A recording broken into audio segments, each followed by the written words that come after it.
a hacerlo grabando. Bien, buenas noches nuevamente para que quede en la grabación. Ya son 30, perfecto, estamos con más del 50%. Eso es importante para poder aprovechar nuestra clase, ¿ya? Bien, solamente reiterarles la información que está en el aula virtual, por favor, es importante esto, en la unidad número 1.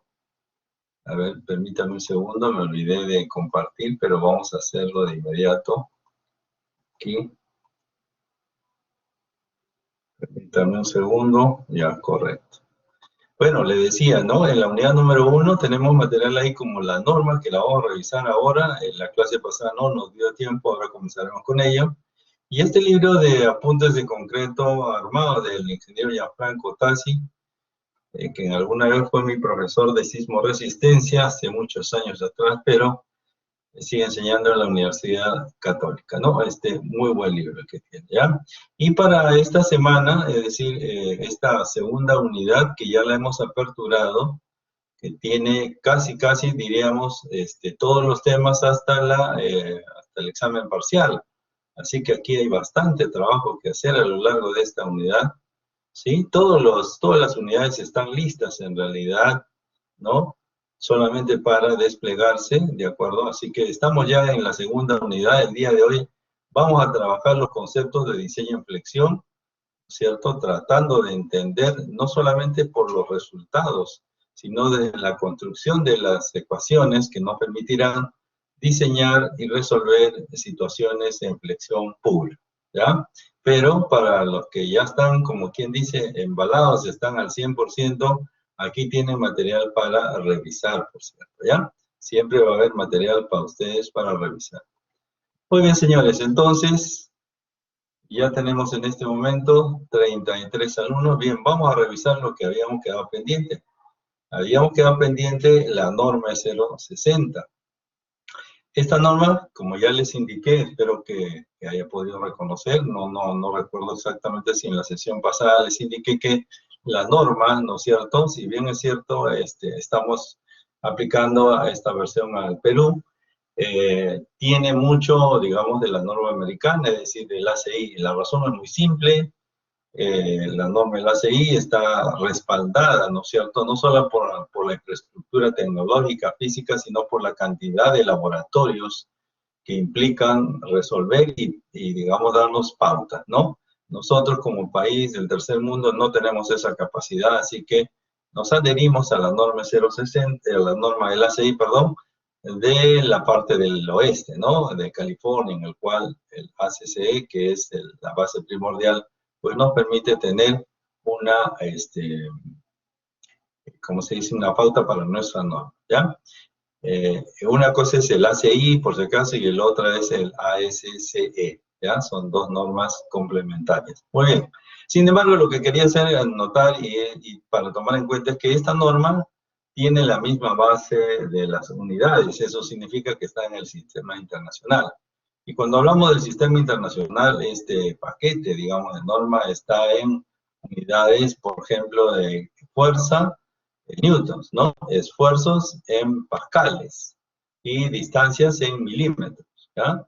De tal manera que el F'(C), por ejemplo, no se va a dar en kilogramos por centímetro cuadrado, sino en megapascales, ¿ya? Porque el pascal, de todas maneras, es una unidad muy pequeña, ¿no?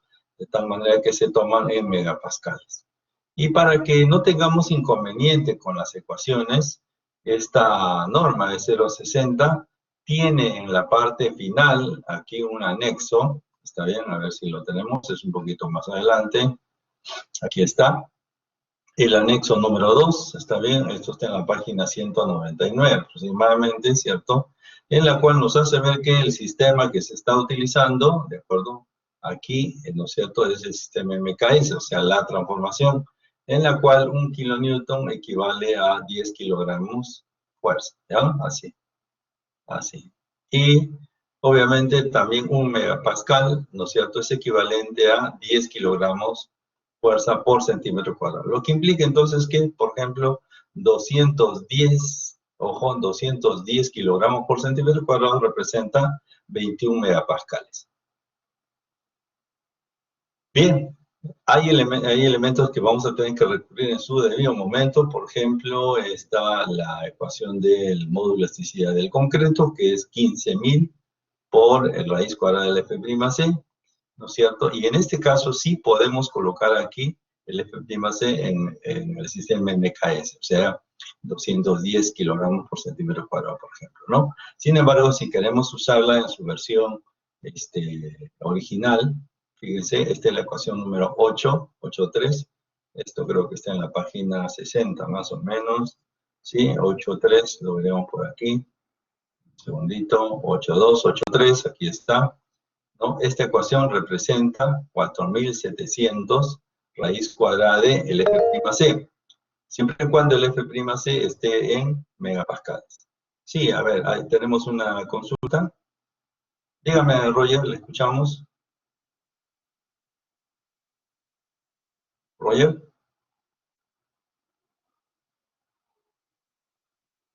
¿tenía una consulta, Roger, o es que hubo un error?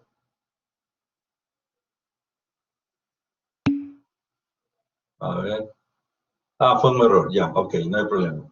Bien, entonces les estamos explicando que, por ejemplo, en el anexo 2 de esta norma, en la ecuación 8.3, ¿cierto? Aparece aquí 15.000 por raíz cuadrada de F'C. Y entonces en esa versión tenemos en el sistema MKS, en el cual podemos colocar el F'C en kilogramos por centímetro cuadrado.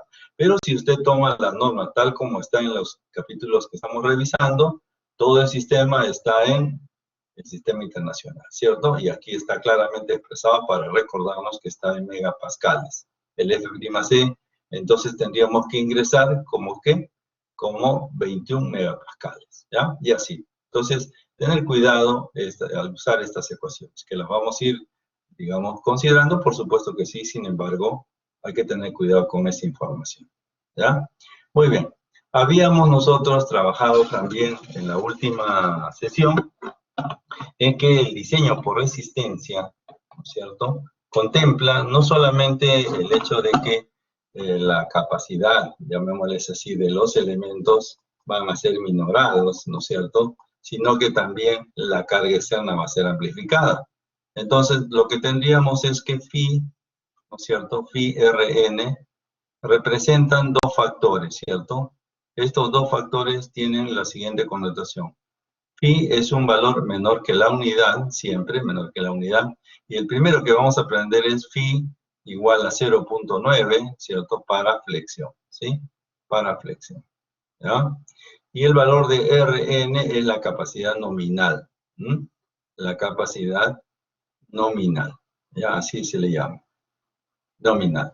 ¿Y dónde aparece este valor de 0.9? ¿Por qué le vamos a poner ese valor? Bueno, lo primero que vamos a reconocer entonces es que la primera parte que nos habla de resistencia nos habla sobre el aumento, es decir, aquí está, llamémosle así, este factor de aquí, a ver un segundito, vamos a ponerle este color. Este factor de aquí es amplificado, ¿no es cierto? Hemos dicho que este de aquí se amplifica, amplificar, ¿no es cierto? Y esta de aquí se reduce, o sea, se reduce, ¿de acuerdo? Entonces, oh, perdón, uy, se quedó pegado, ya estamos. De tal manera entonces que, vamos a ver que en esta primera parte de la resistencia y vamos a tener los elementos de amplificación y habíamos dicho que en este caso tendríamos, ¿qué le pasó a este que se está pegando? Permítame un segundo. Ya creo que ahora sí, a ver. Ya. Aquí tendríamos entonces, ¿qué pasó con esto? Creo que se pegó un ratito. Un segundito, porfa.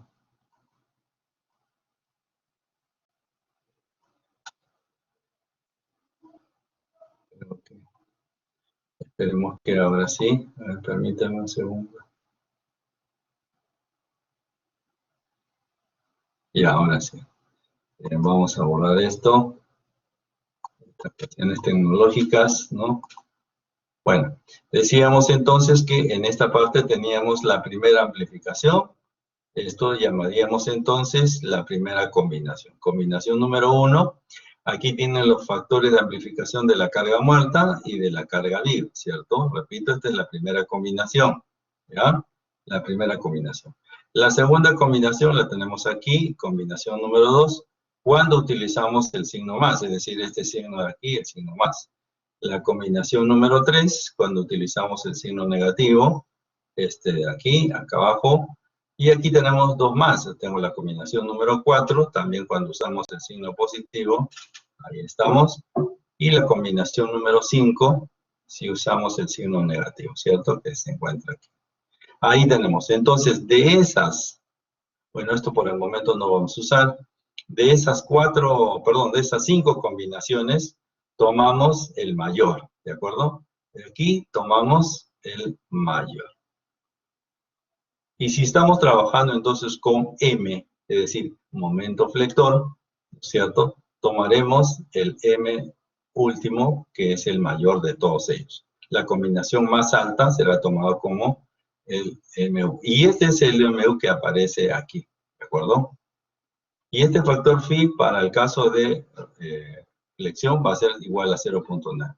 La pregunta que nos hacíamos era de dónde salía ese factor. Bueno, eso está un poquito más acá abajo. Aquí está, ¿no es cierto? Aquí lo tenemos, el factor de 0.9 para elementos sometidos a flexión, ¿de acuerdo? Para elementos sometidos a flexión. Por ejemplo, para flexocompresión tenemos aquí, para flexocompresión, o sea, carga axial con flexión, tenemos varios valores, ¿no? 0.90 para las zonas que están en tracción y 0.70 o 75. 75 cuando es en espiral, o sea, un elemento sometido a, digamos, con un suncho. Y en estribos, cuando usamos estribos, usaremos el factor de 0.7, ¿ya? El factor phi 0.7 para flexocompresión. O sea, carga axial, aquí está, carga axial con flexión. Eso es flexocompresión. Y aquí para otros elementos se le llama así, con estribos. Y por ejemplo, para cortante utilizaremos 0.85. ¿Listo? Así. Entonces, esos son los 3 puntos fundamentales de la reducción. Sin embargo, eso corresponde a la primera parte. Fíjense que el diseño por resistencia contempla, ¿no es cierto?, la resistencia y servicio. Ojo, aquí nos habla el capítulo 9, resistencia y servicio. Cuando hablamos de resistencia, entonces la primera parte, que hemos visto, amplificación y reducción. Y cuando hablamos de la segunda parte, está un poquito más abajo, aquí está, la parte 2, ¿no? Requisitos en servicio.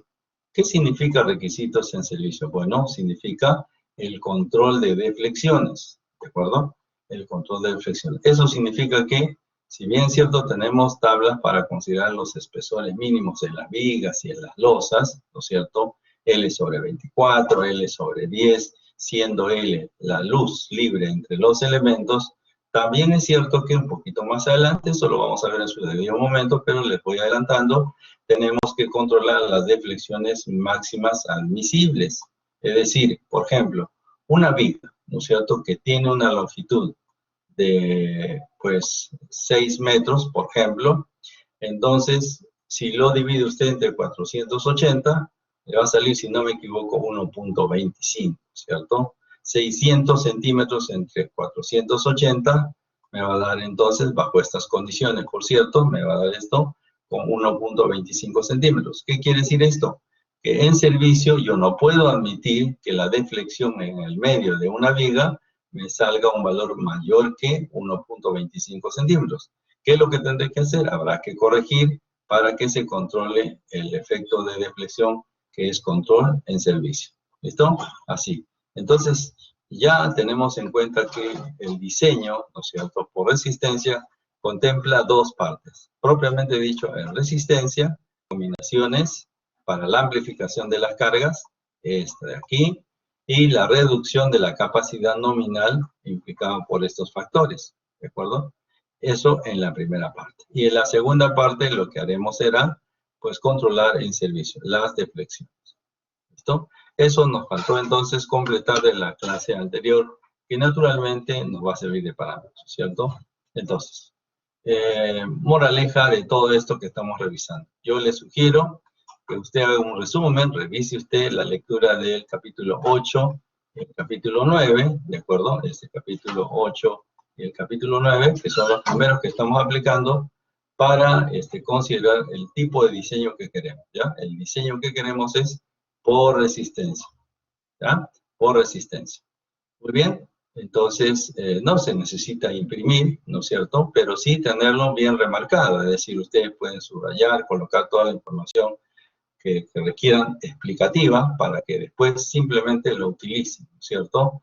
Eso genera una gran ayuda para que usted pues avance con la certeza de que el amparo está en la norma debidamente tipificada. ¿Listo?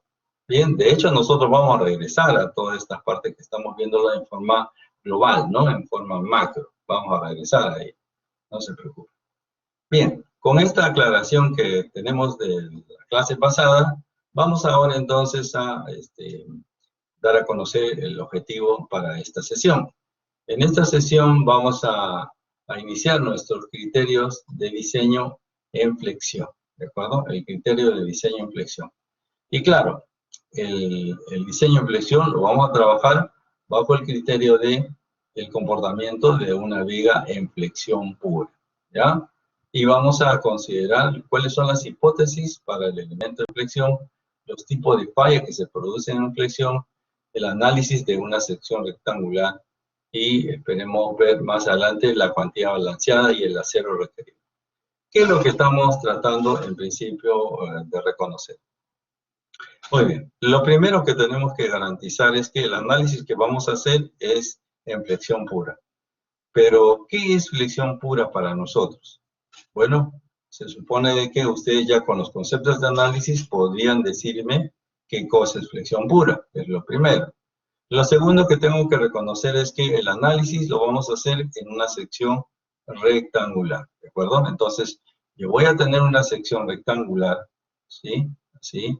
Este elemento se tendrá una base B y tendrá una altura H, ¿no es cierto? Así, como lo hemos visto en estática para digamos, determinar la inercia, ¿no? Sin embargo, como sabemos, una viga cualquiera, vamos a imaginarnos una viga simplemente apoyada, con cualquier tipo de carga, ¿no? O sea, repartida, la que usted tenga, va a tener una deflexión o una elástica de esta naturaleza, ¿no es cierto?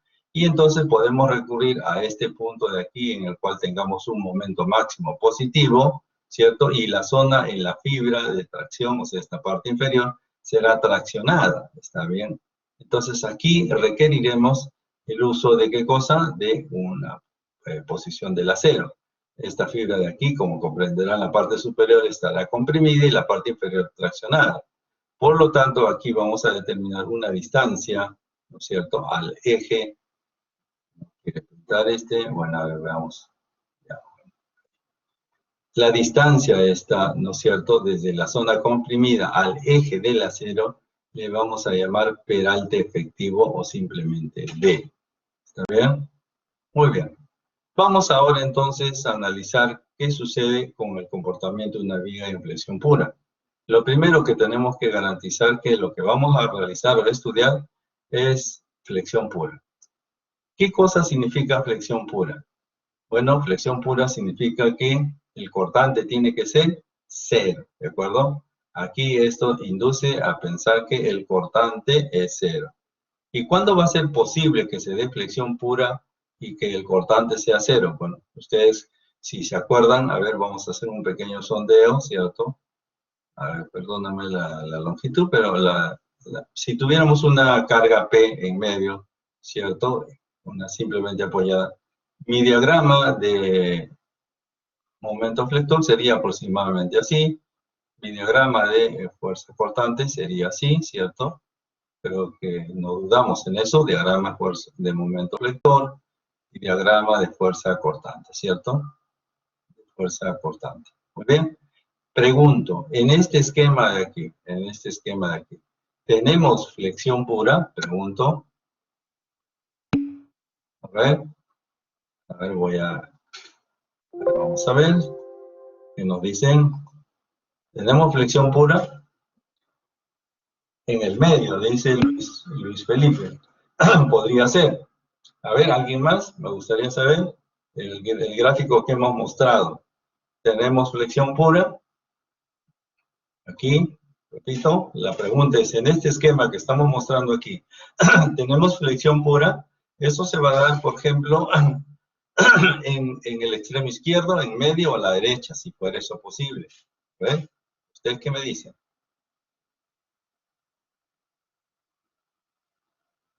¿Tenemos flexión pura?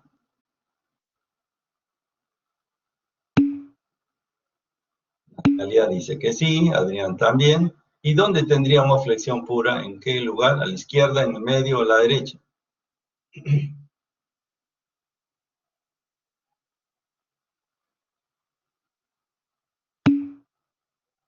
Me rectifico, dice Luis. Luis dice que sería en los extremos.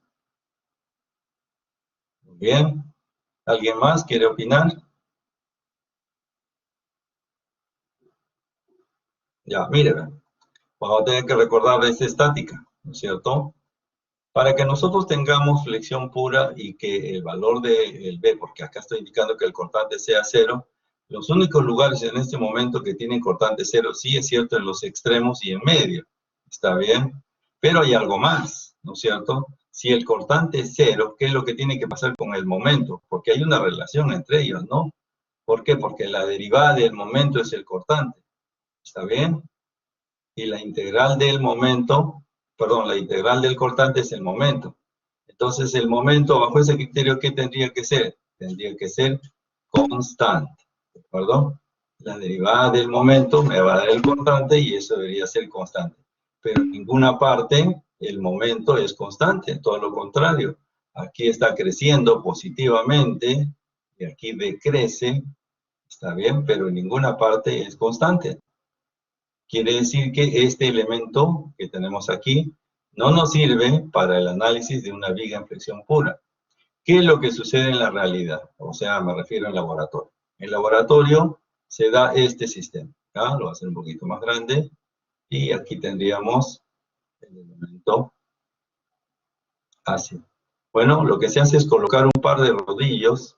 ¿Está bien? Así. Y aquí se coloca una barra con suficiente rigidez. ¿Estamos? Y se coloca aquí una carga P, ¿de acuerdo? Y entonces eso simula ¿qué cosa? Simula este esquema. ¿Sí? Sí, simula este esquema. Que esta carga se transmite, ¿de acuerdo? A estos dos valores. Claro, estos dos valores van a ser P medios, ¿cierto? P medios. Y su diagrama correspondiente va a ser el siguiente. Entonces, veamos, en el caso del diagrama de fuerza cortante, ¿qué tendríamos? Las reacciones serían P medios, ¿cierto? De manera automática diríamos. Tenemos constante aquí, ¿sí? Bajaría y subiría, ¿cierto? Así. Este sería el diagrama de fuerza cortante. ¿Y el diagrama de momento flector cómo sería? Bueno, descendería hasta aquí, descendería hasta acá y tendríamos esto. Así, ¿no es cierto? Este es nuestro diagrama de momento flector. Y entonces aquí sí cumplimos el requisito de que cuando, ojo, el cortante es 0, el momento es constante, ¿sí? Es constante, el momento es constante. Y en este caso, entonces, en este caso, sí tenemos flexión pura. ¿Está bien? Sí tenemos flexión pura.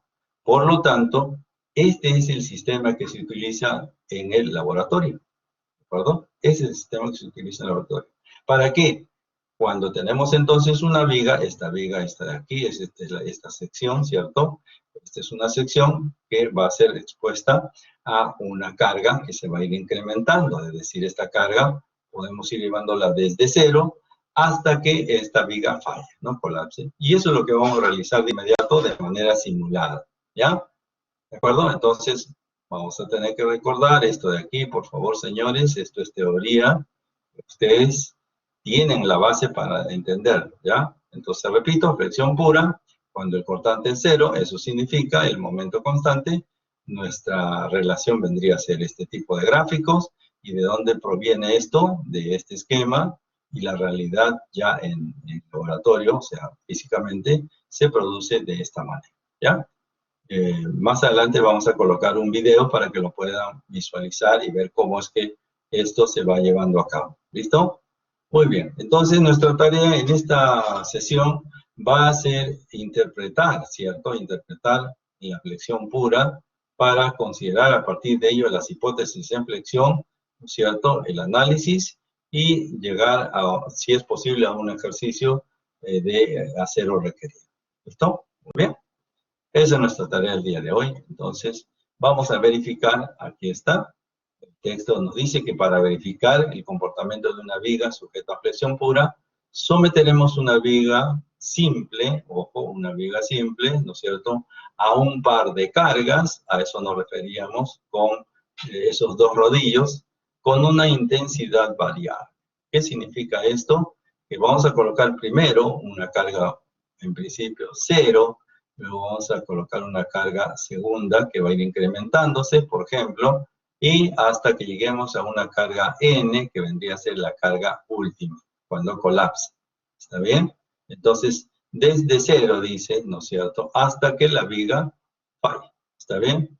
Entonces, el sistema, ese sistema que hemos propuesto, va a pasar por 3 etapas. ¿De acuerdo? Este sistema, entonces, va a pasar por las 3 etapas. Entonces, habíamos indicado que podríamos considerar una carga, es indistinto si es P o P medios, lo importante es que va a partir de 0 y vamos a llegar al extremo cuando este acero ya se estire y falle. Entonces, este sistema, este que estamos mostrando y que lo hemos hecho anteriormente, va a pasar de un estado elástico no agrietado a un estado elástico agrietado y hasta el estado de rotura, ¿ya? Ese es el tránsito. ¿Por qué es posible realizar esto en el laboratorio? Es muy simple, porque primero vamos a considerar una carga de 0, ¿no es cierto? Es decir, no va a tener, va a ser, es como cuando tengamos el rodillo, ¿no es cierto? Este rodillo aquí, el otro rodillo por acá, tengo esta, digamos, elemento rígido, y le coloco aquí en el medio la carga P, entonces simplemente hago contacto, ¿no es cierto? Este rodillo y este rodillo, ¿no es cierto?, transmiten la carga a los extremos, sin embargo, simplemente hago contacto, no presiono absolutamente nada, simplemente hago contacto. Una vez que comienza a crecer la carga, comienza este proceso, ¿de acuerdo? Comienza este proceso. No nos olvidemos que en la parte superior se produce compresión, ¿cierto? Tenemos compresión aquí, y en la parte inferior se produce tracción. Si nosotros hacemos un corte, estamos viendo esta parte, ¿no es cierto? En la parte inferior tengo tracción, y en la parte superior tengo compresión, ¿de acuerdo? Eso es lo que está sucediendo. ¿Y por qué colocamos nosotros el acero en la parte inferior? Porque ya habíamos visto, ¿se acuerdan de la elástica, no? La elástica era un elemento que representaba aproximadamente la deformación. Y aquí si analizamos, ¿no es cierto?, si analizamos este elemento, claramente podemos reconocer que aquí tengo compresión y en la parte inferior tracción. Por lo tanto, yo necesito reforzar esta parte, ¿sí? Esa parte. Y eso es la labor que nos hace el acero, que le vamos a llamar simplemente A sub S, ¿no? ¿Por qué A sub S? Bueno, A de área y S de steel, ¿no? Acero inglés en la sigla que se le pone. ¿Bien? Ahora ustedes dirán, ¿y en la vida real esto sucede? Claro que sí, porque miren, imagínense usted que esta es una viga que ha sido encofrada, ha sido vaciada, ¿no es cierto? Pero para que esté allí requiere que ese encofrado pues exista, ¿cierto? Cuando se vacía, ¿no es cierto?, está el elemento apoyado, no hay carga, ni siquiera su peso propio porque se está soportando a sí mismo, ¿está bien? Una vez que desencoframos, o sea, le quitamos el molde de la parte inferior y lo soltamos, va a trabajar con lo mínimo, es decir, pues naturalmente tendrán el peso de la losa, ¿no es cierto?, pero no es su carga final.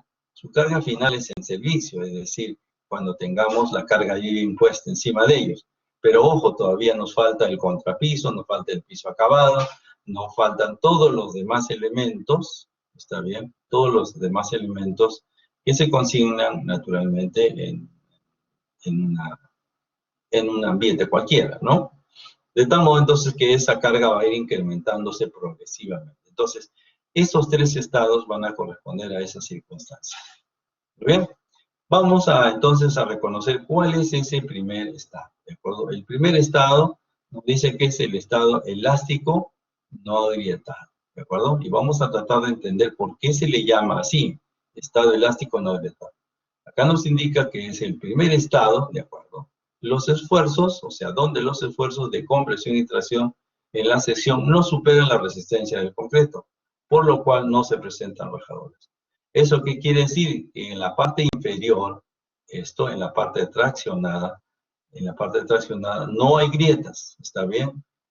Estado elástico, ¿no es cierto? El estado elástico es por la ductilidad.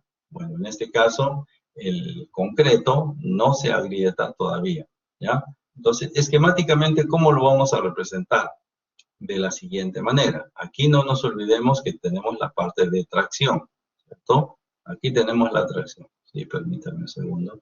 Aquí la parte de la tracción y aquí la parte de la compresión. Por lo tanto, esto es un diagrama de esfuerzos. Entonces, en la parte inferior, ¿qué vamos a reconocer?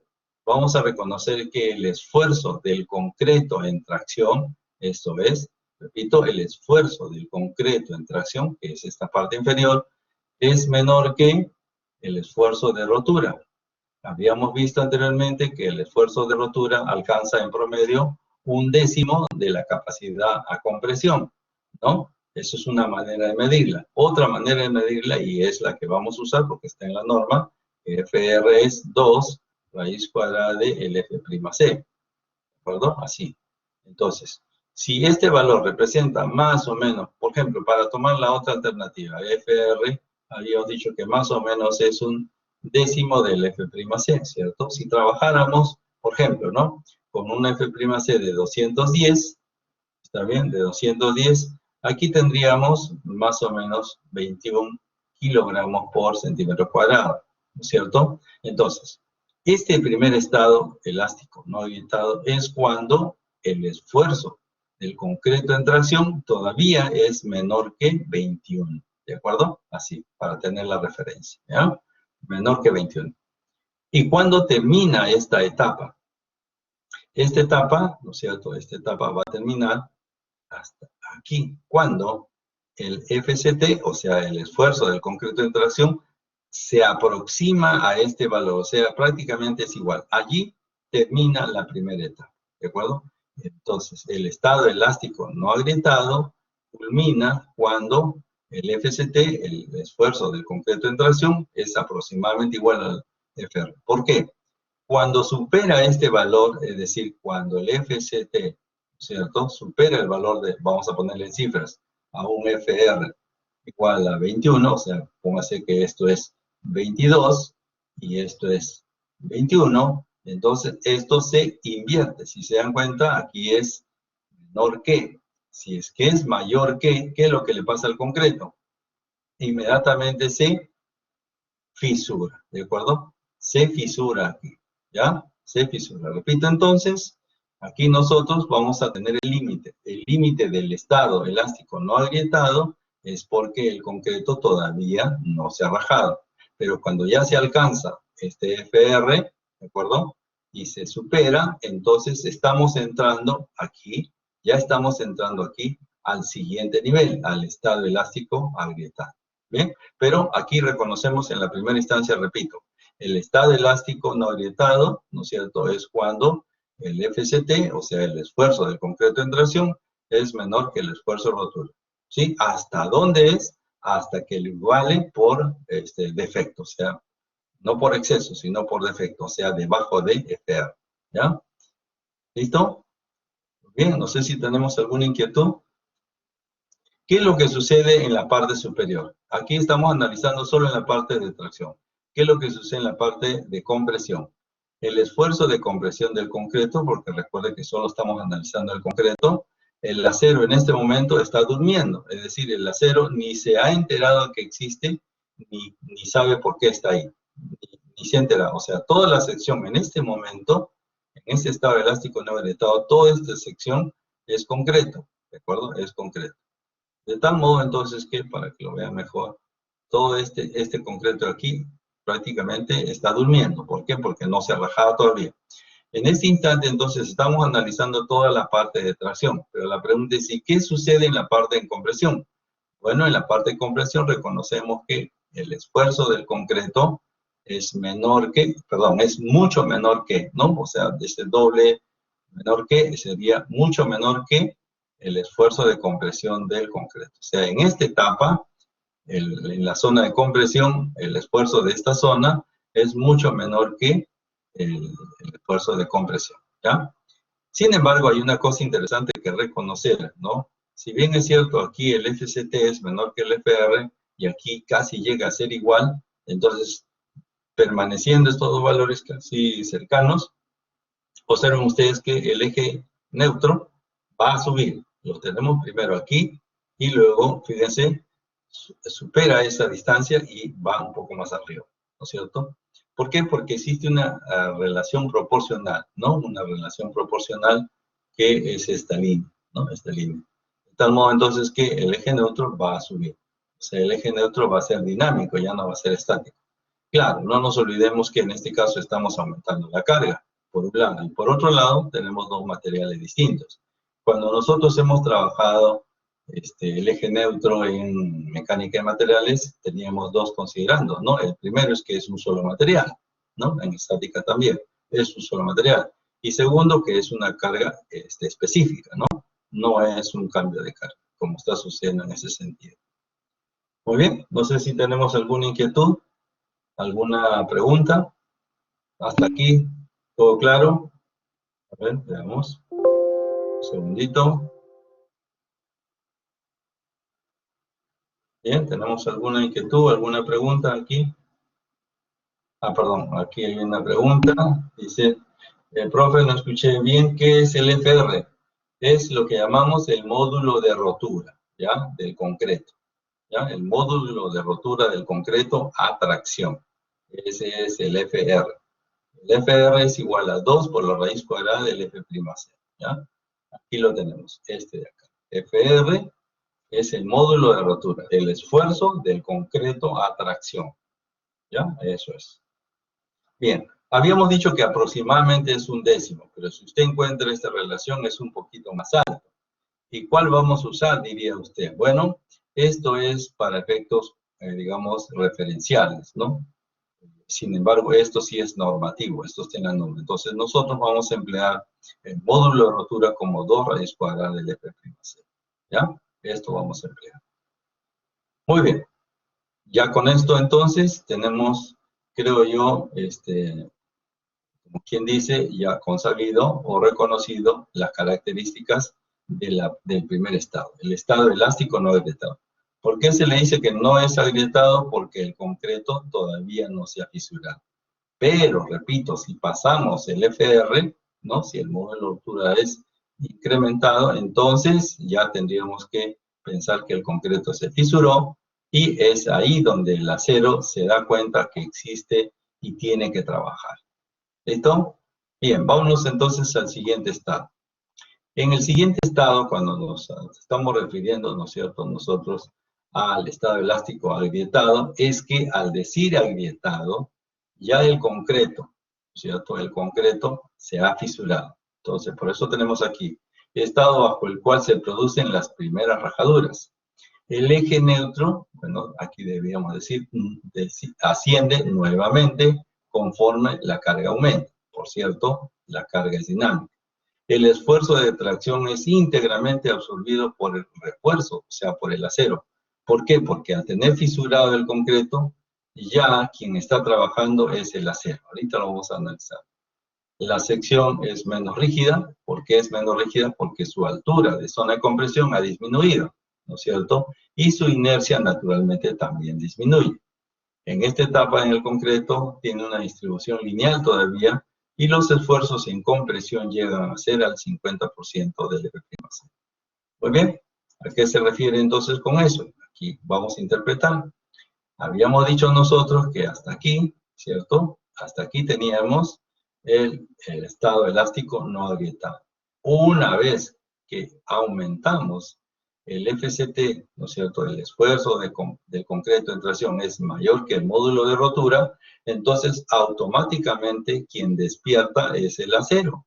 ¿Por qué? Porque esto se fisuró y entonces el concreto ya no trabaja en esta parte y quien va a trabajar aquí ahora es el acero, ¿de acuerdo? Entonces vamos a darle esa prioridad al acero. ¿Eso qué quiere decir? Que el acero que se encuentra aquí, lo vamos a poner longitudinalmente, ¿cierto? Aquí está el acero, es quien toma esta fuerza, ¿no es cierto? Esta fuerza de tracción, ¿sí? Esta fuerza de tracción toma. ¿Por qué? Porque el acero, perdón, el concreto ya fisuró, ¿sí? Ya se rajó, ya se rajó. Entonces la sección neta queda disminuida, es decir, la zona comprimida va a ser esta de acá. Eso nos da una justificación para decir que la sección tiene menos rigidez y su inercia disminuye. ¿Por qué? Porque la altura ha disminuido esta parte, ¿no es cierto?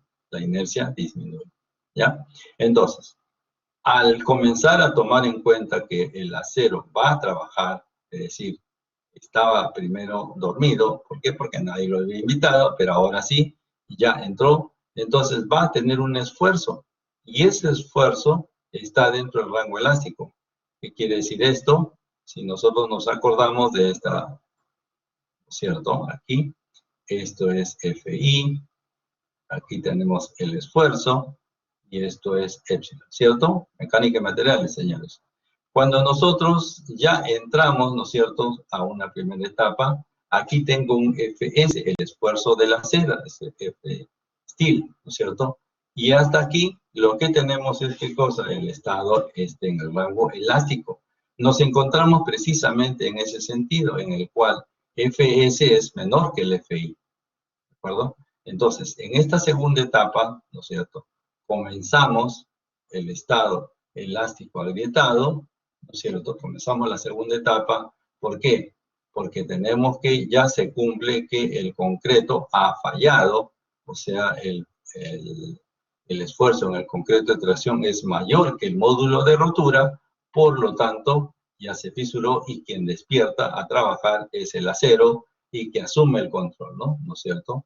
Entonces el acero ya es sometido, ¿no es cierto? Este acero ya es sometido a una tracción, ¿de acuerdo? Ya es sometido a una tracción. Puede ser una carga muy débil, o sea, una carga pequeña todavía, pero ya comenzó a trabajar.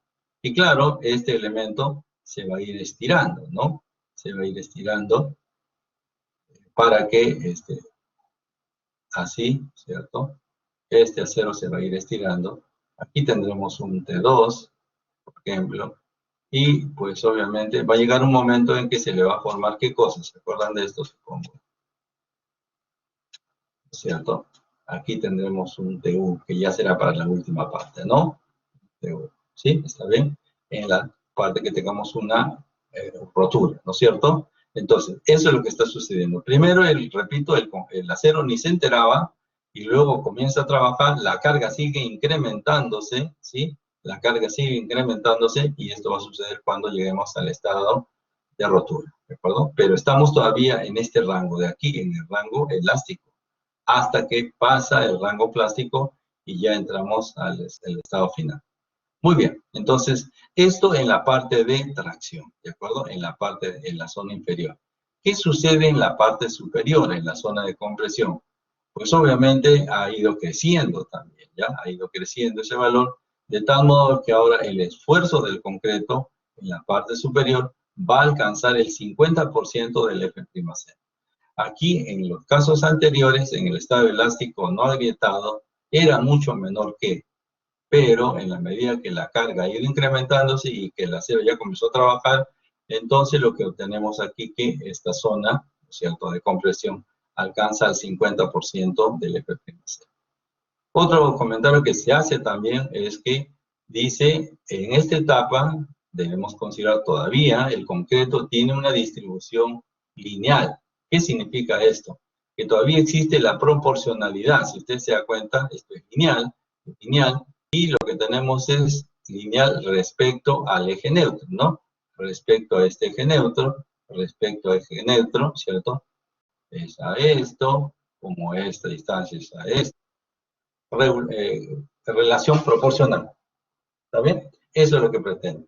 Entonces, hasta este estado elástico agrietado, la relación proporcional o la distribución lineal se mantiene en su relación de esfuerzos y también de deformación. ¿Ya? Lo veremos eso a continuación, pero en este caso solamente referido a esfuerzos.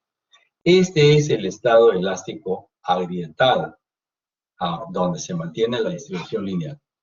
¿Cuál es el estado de rotura? El estado de rotura nos dice el refuerzo alcanza el esfuerzo de fluencia, es decir, ya llegamos acá, ¿cierto?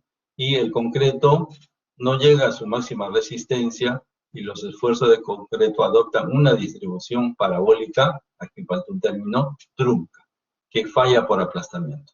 ¿Y cómo se esquematiza eso? ¿Cómo es que vamos a visualizarlo? Muy bien, acá lo tenemos. Ya voy a llevar un poquito más acá.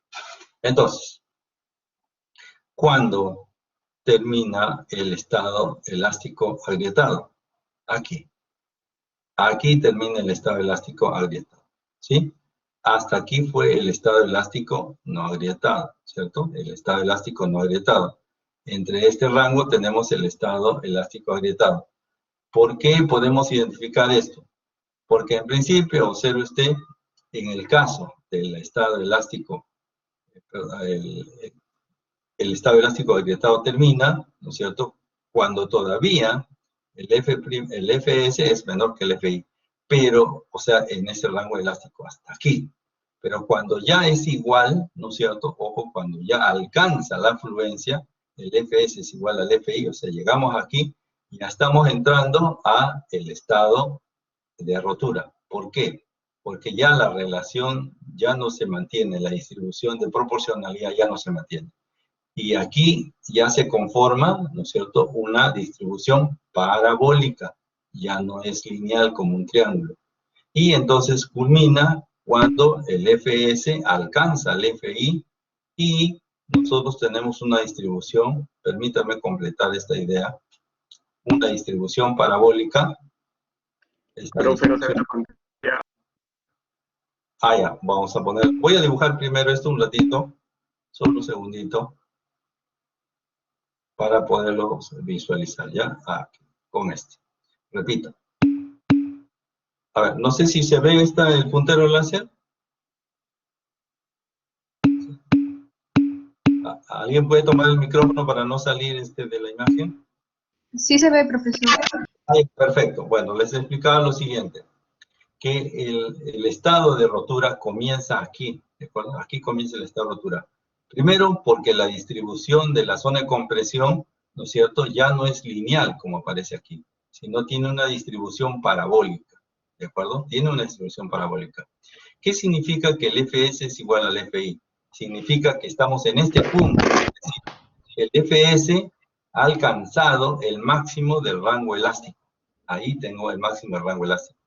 Y entonces concluye, ¿no es cierto?, con esta deformada, ¿no es cierto?, perdón, con esta distribución parabólica, pero trunca, ¿no? Aquí le he completado la idea de la parábola, pero es trunca aquí, ¿no? Aquí se cierra, ¿está bien? Ahí se cierra.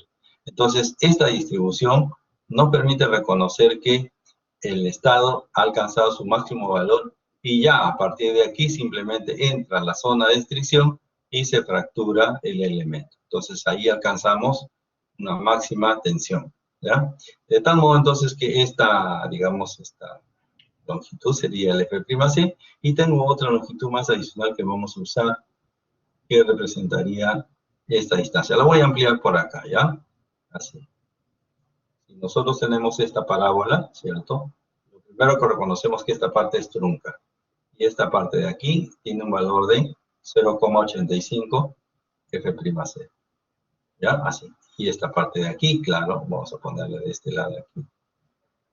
Este de aquí sí es F'C, ¿no es cierto? Y esta es la parábola trunca. O sea, este es, digámosles así, la distribución, ¿no es cierto?, del esfuerzo, ¿no? De esfuerzo en compresión. Recuerde que esto es la parte de compresión y esta era la parte de tracción.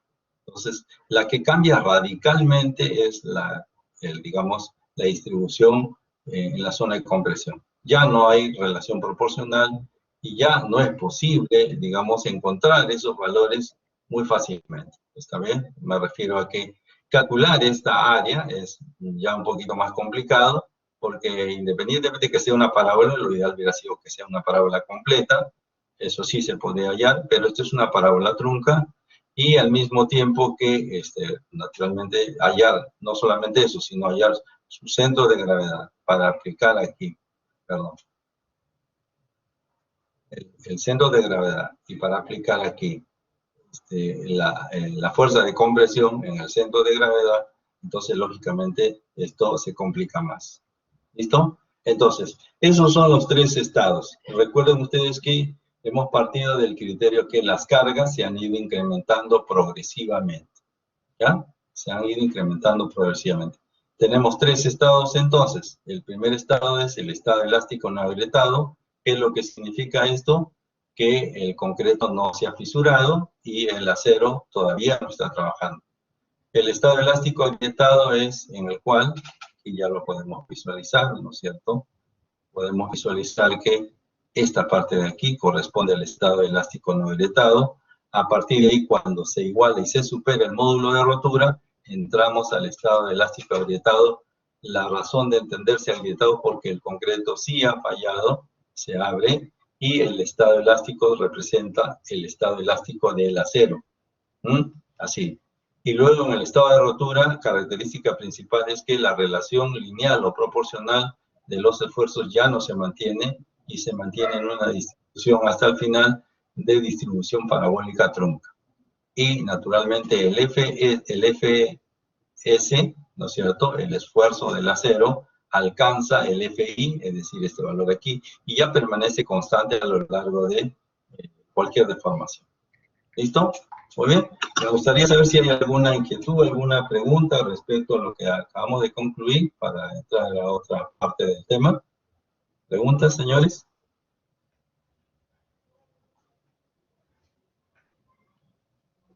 ¿Alguna inquietud? A ver, vamos a ver si tenemos alguna inquietud, señores. ¿Alguna pregunta? ¿Hasta aquí todo bien?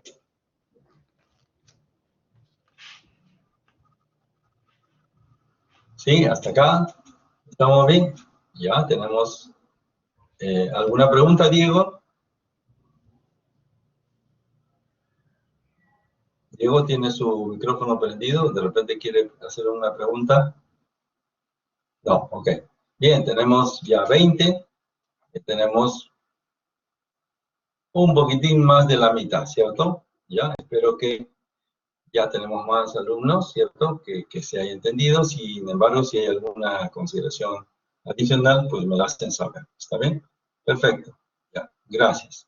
Entonces, ya tenemos el conocimiento de lo que queremos ver para analizarlo después. No, esto no es solamente decir así se comporta, qué bueno. No, no, para analizarlo inmediatamente después. Es decir, el estado elástico no agrietado, el estado elástico agrietado y el estado de rotura. Todo esto de movimiento que estamos haciendo, esta interpretación y el reconocimiento del tránsito de una viga rectangular sujeto a flexión pura, ¿para qué nos sirve? ¿No es cierto? Esa es la pregunta. ¿No? ¿Para qué nos sirve? ¿Qué vamos a obtener de estas expresiones? Bueno, lo primero que vamos a obtener es reconocer algunas relaciones, ¿ya? Algunas relaciones que vamos a tomar de aquí. ¿Por qué? Porque lo que nosotros queremos es tomar en cuenta cuál es la carga bajo el cual este elemento falla, ¿está bien? Que es en su parte final. Pero también reconocemos que existe una relación proporcional en su mayor parte de tiempo. Esta es la parte final. Esta es la parte inicial. ¿Eso qué quiere decir?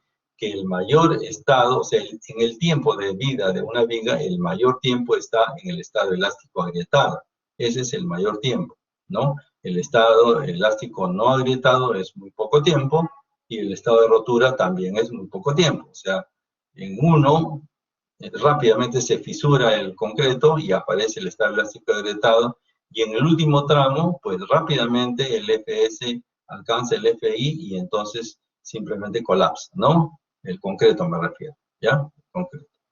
De tal modo entonces que lo que nosotros vamos a buscar es que en el caso del concreto, ¿no es cierto?, falle después que el acero. O sea, lo que queremos es que falle primero el acero y después el concreto. Un poquito más adelante vamos a ver que cuando falla el acero, ¿no es cierto? Primero, cuando falla el acero primero, le llamamos una falla dúctil, ¿ya? Y cuando falla digamos, el concreto primero, cuando falla el concreto primero es una falla frágil. Y si ambos fallan al mismo tiempo, ¿está bien? Si ambos fallan al mismo tiempo, esa se llama una falla balanceada, ¿ya? Y sobre esa base, entonces, nosotros buscaremos cuál es la falla que nos conviene, ¿no es cierto? ¿Cuál es la falla que nos conviene? Si imagínese usted, ¿no? Si nosotros tuviéramos la posibilidad, no sé si se nos dé en nuestra vida, pero si tuviéramos un terremoto a la vista, ¿no es cierto? Imagínense, entonces los elementos van a fallar de acuerdo a cómo estén diseñados, ¿ya? Y espero que estén diseñados bajo un criterio dúctil. ¿Qué significa esto? Que primero se rajaría, digamos, el techo o las vigas, ¿de acuerdo? Se rajarían, aparecería el acero, ¿cierto? El acero se estiraría, usted lo vería que se estira, ¿no es cierto? Y se va formando la zona de estricción, y ante esa circunstancia usted tiene la decisión de salir, ¿no es cierto? Ponerse a buen recaudo o ponerse en otro lugar, ¿de acuerdo? Es decir, es un aviso, es decir, el tipo de falla, ¿no es cierto?, dúctil, permite avisar y poner a buen recaudo por una cuestión natural de supervivencia, ¿no? Usted ve una rajadura y automáticamente cualquier persona sin conocimiento de ingeniería dice, eso se va a caer, ¿no es cierto? Sin embargo, si fallara primero el concreto, no habría ninguna fisura del acero en la parte inferior. Es decir, falla primero el concreto y eso se desploma y no le daría oportunidad a la persona de evacuar. O sea, no vería fisuras y le caería todo encima. ¿De acuerdo? Esa es la falla frágil, cuando el concreto falla primero. Y la falla balanceada es cuando los dos fallan al mismo tiempo, que tampoco le da oportunidad al ser humano a ponerse a buen recaudo. Por eso es que vamos a nosotros más adelante consolidar que el diseño que estamos realizando y el que procuramos es una falla dúctil, ¿ya? Muy bien, entonces de este análisis que acabamos de hacer, entonces vamos a considerar nosotros 6 hipótesis. ¿Qué significan las hipótesis? Limitación, ¿no es cierto? ¿Qué limitaciones vamos a ver o vamos a considerar? Hemos reconocido que en el mayor tiempo de vida, es decir, en el estado elástico agrietado, el concreto y el refuerzo son directamente proporcionales, o sea, los esfuerzos, me refiero, y también las deformaciones, son directamente proporcionales a su distancia al eje neutro, ¿cierto? Eso lo hemos visto porque existía una correspondencia lineal, excepto, ¿está bien? Excepto en la parte final, ¿no? Pero en la parte final es ya cuando va a fallar, ¿no? Esto se da digamos, en vigas razonables, pero cuando tenemos una viga de gran peralte, esto ya no funciona, ¿ya? ¿Qué es una viga de gran peralte? Una viga que tenga de 2 a más veces la relación entre la altura y el ancho, ¿no es cierto? Por ejemplo, una viga de 25 centímetros, ¿no?, de ancho y 1 metro de altura no se comporta igual que una de 25 por 50, ¿ya? Entonces, repito, cuando tiene una distancia mayor que 2, entonces estamos hablando de una viga de gran peralte, ¿ya? Y esas vigas de gran peralte ya no se comportan bajo esa proporcionalidad, ¿ya? Entonces, esto es una limitación. Bien, la segunda es que indicamos o hacemos que razonablemente el concreto falle al alcanzar una deformación unitaria, ¿no es cierto?, de 0.003. ¿ya? Reconocemos que la deformación unitaria, ¿qué cosa? ¿Qué cosa es la deformación unitaria? Epsilon, ¿se acuerdan? Y el epsilon es igual al delta entre la longitud original. Para algunos concretos podríamos alcanzar a 0.004, pero vamos a irlo reconociendo progresivamente.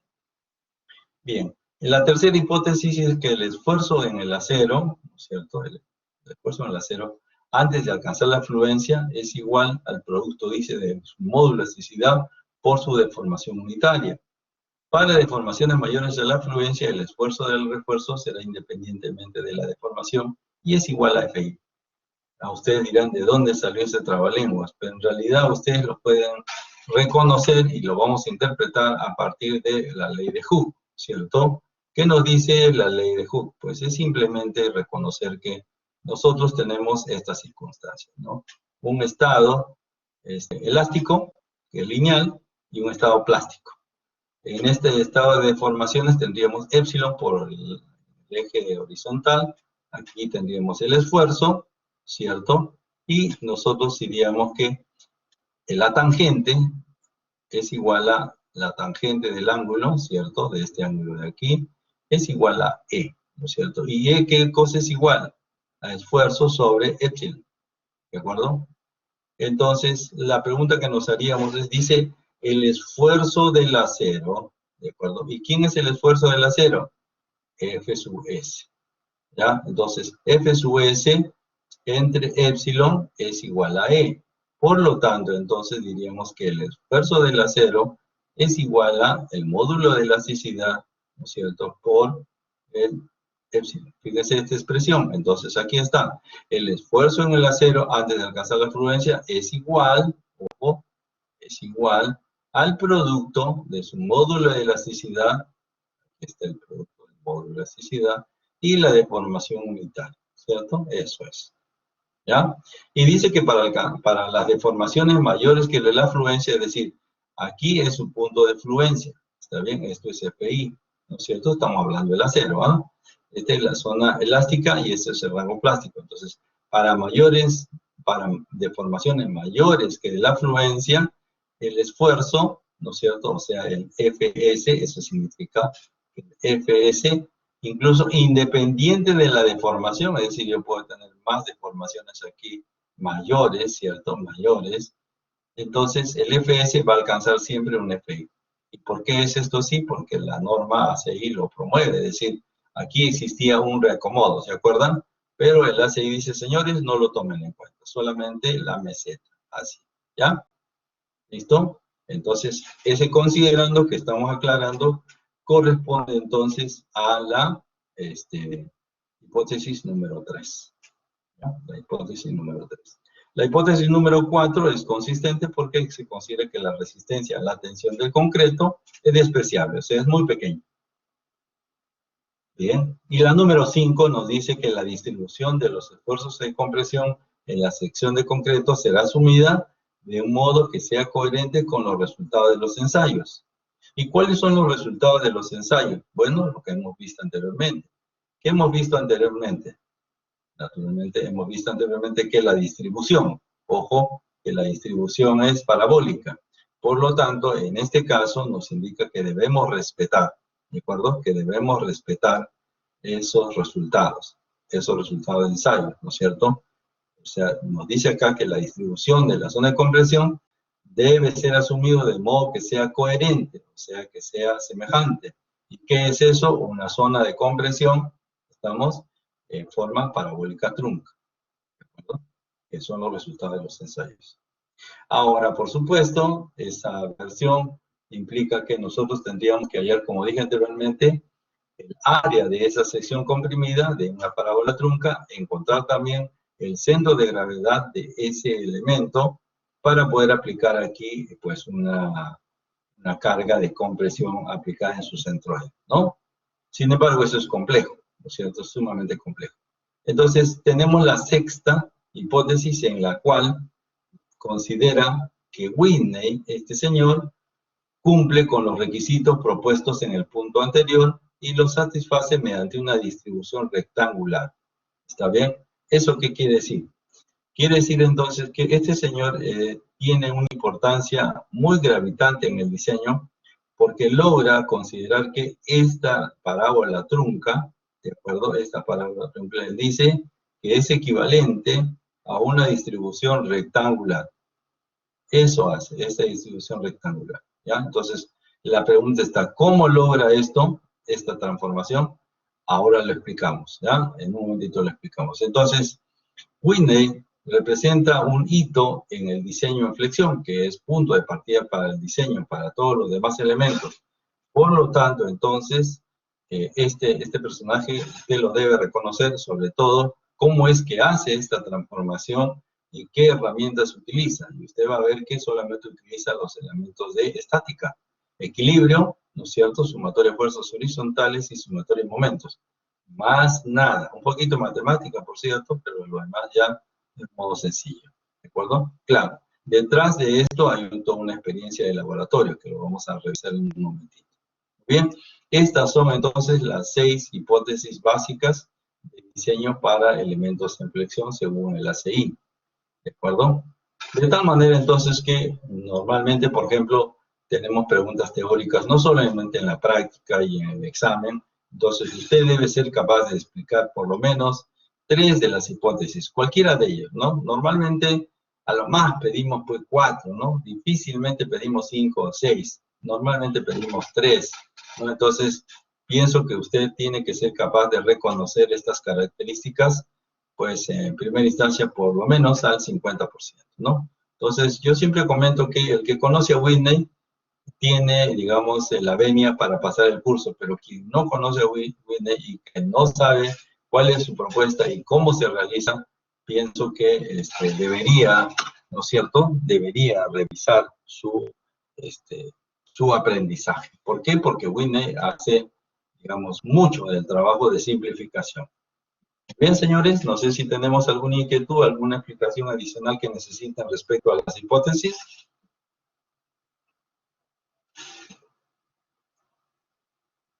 Muy bien, si no hay preguntas, vamos a la siguiente parte.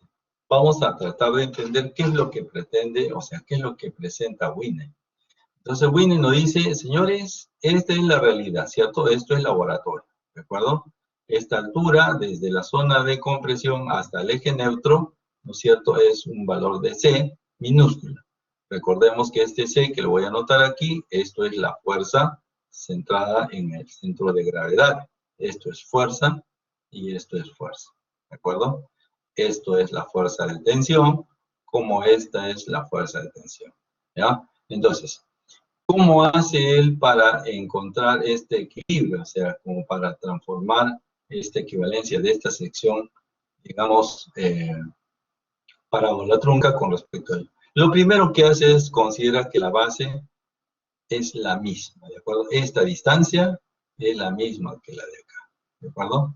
Y lo segundo es que experimentalmente transforma esta altura. Esta altura ahora es una A, ¿cierto? Esta de aquí es una A. ¿Y qué cosa es ese A? Pues es un beta 1 por C, ¿de acuerdo? Repito, entonces el valor de la altura de esta sección, ¿no es cierto? Es beta 1 por C. ¿Ya? ¿Y qué cosa es C? Bueno, C es esta distancia de la zona en compresión hasta el eje neutro, ¿ya? Entonces, ¿cómo ha hecho esto Whitney? Bueno, con mucho laboratorio. ¿Por qué con mucho laboratorio? Porque este beta 1 va a depender del F'C, ¿de acuerdo? Entonces, ahora nos falta un dato que ahorita la pongo. Esto no es plano en realidad. Esto, como usted comprenderá, si esto es una sección así rectangular, ¿no es cierto? Y yo tengo aquí el acero y tengo aquí el eje neutro, entonces esta es mi zona comprimida, ¿cierto? Entonces esto es un volumen y tiene un ancho B, ¿no es cierto? Tiene un ancho B. ¿Y cuál es ese ancho? Lo vamos a poner aquí, ¿sí? Eso es, este es un ancho B. Y de la misma manera aquí, o sea, esto es un bloque en realidad, ¿no? Ustedes se dan cuenta, es un bloque B, así. Y entonces, ahora sí, ya podemos reconocer esta experiencia que hace él. Entonces, transforma, ¿no es cierto?, esta sección, que es una parábola trunca de un ancho B, o de una profundidad B, llamarle así, a un bloque que es fácilmente calculable, porque ¿quién no sabe calcular el volumen de un bloque, no? Muy fácil. Entonces, la profundidad es B, el ancho es 0.85 F'C, y entonces solo tiene este parámetro para lidiar. Y eso lo hace entonces vía experiencia, vía de muchos experimentos de laboratorio. ¿Está bien? Y entonces contempla que beta 1 le sale un valor de 0.85, ¿de acuerdo? Vamos a poner beta 1 aquí. Sale el valor de 0.85, perdón, 0.85 aquí. Es 0.85 si el F'C, ¿no es cierto?, es menor o igual que 280 kilogramos por centímetro cuadrado. ¿Sí? Así. Aquí está. Entonces dice, beta toma un valor de 0.85 si la resistencia del concreto es menor que 280. Ahí lo tenemos. De lo contrario, nos indica de lo contrario, beta 1, ¿no es cierto? Beta 1 disminuirá en 0.85 0,5 por cada incremento de 70 kilogramos por centímetro cuadrado en la resistencia del concreto. Aquí. Entonces, ¿cuánto es 70 más 280? 350. Quiere decir que si tengo un F'C menor que 280 y menor o igual que 350, ¿no es cierto? Este factor será ahora 0.80, ¿cierto? Así, ¿listo? Y aún así, si esto supera, es decir, si el F'C está entre 350 y menor o igual que 420, ¿no es cierto? El beta 1 será 0.75, ¿cierto? Y así, hasta un valor máximo de 0.65, ¿está bien? Entonces, para valores de F'C mayor o igual, creo que es de, serían 140, 560, ¿cierto? 560, entonces adoptará un valor de 0.65 y ya no hay ninguna reducción. Dice, en ningún caso será menor que 0.65, o sea, no se va a seguir reduciendo, sino que tenemos ese rango. Menores que 280, 0.85. Entre 280 y 350, 0.80.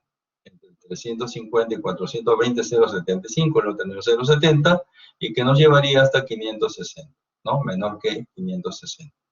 Y para valores mayores que 560, entonces el valor de beta 1 sería 0.65. Todo esto fue un trabajo arduo de laboratorio, ¿cierto? Así. Y entonces eso le permitió entregar una solución. Whitney, entonces, en ese sentido, entonces simplifica este análisis, ¿no es cierto? Imagínese usted, pues trabajar el área de esto, ¿no es cierto? Que es una parábola trunca y encontrar su centro de gravedad, pues para cada caso sería un poquito complicado, ¿no? Por decirlo menos. Entonces, al hacer la transformación, ya es muy fácil, no solamente para calcular el volumen de este bloque, ¿no es cierto? Sino también para consignar que el centro de gravedad estaría a la mitad de A, ¿no es cierto? O sea, esta distancia sería a medio simplemente, ¿cierto? Y este de acá también sería a medio, ¿no? La distancia entre los extremos, ¿ya? Así. Entonces, esa es la propuesta de Whitney, ¿no? Y es una propuesta que lógicamente nos va a alinear, ¿no? Y nos va a presentar con ello ya rápidamente el análisis y digamos, la relación de la sección con la carga externa, ¿ya? Que vendría a ser la primera ecuación para el diseño de flexión. Muy bien, permítame esto suprimirlo, o sea, pasarlo para después, o sea, primero entendamos a Whitney y luego vamos a entender eso. Bien, vamos a ver cómo es que esta sección, ¿no es cierto?, es analizada mediante elementos simples, es decir, la condición de equilibrio como punto de partida. Entonces reconocemos que ya el señor Whitney ha tomado esta equivalencia, ¿no es cierto? Y reconocemos que aquí tenemos una fuerza de compresión, ¿está bien? Y aquí tengo una fuerza de tracción. En el caso de la fuerza de compresión, que la tenemos por aquí, ¿cierto? Esto no es otra cosa que el ancho, 0.85 F'C, por la profundidad, porque es un bloque, ¿cierto? Es un bloque, es B, y la altura que es A, ¿no? Ahí tenemos. Entonces, esto de aquí representa entonces una fuerza. Y en la parte inferior tengo a la tensión. ¿Y de dónde sale este AS por el FI? Bueno, en general reconocemos que el esfuerzo es fuerza sobre área, ¿no es cierto? Así. Bueno, el esfuerzo es Fs porque es el esfuerzo de ¿quién? Del acero. Y el Fs alcanza su máximo valor cuando es Fi, ¿de acuerdo? Y este esfuerzo entonces será la fuerza sobre el área. ¿Qué fuerza es la que aquí aparece? Bueno, aparece una tensión T sobre el área, ¿cierto? ¿El área de quién? Aquí tengo en realidad varillas.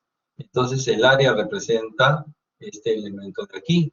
Y eso no es otra cosa que el área del acero. El acero en inglés, steel, entonces yo tendría esta expresión.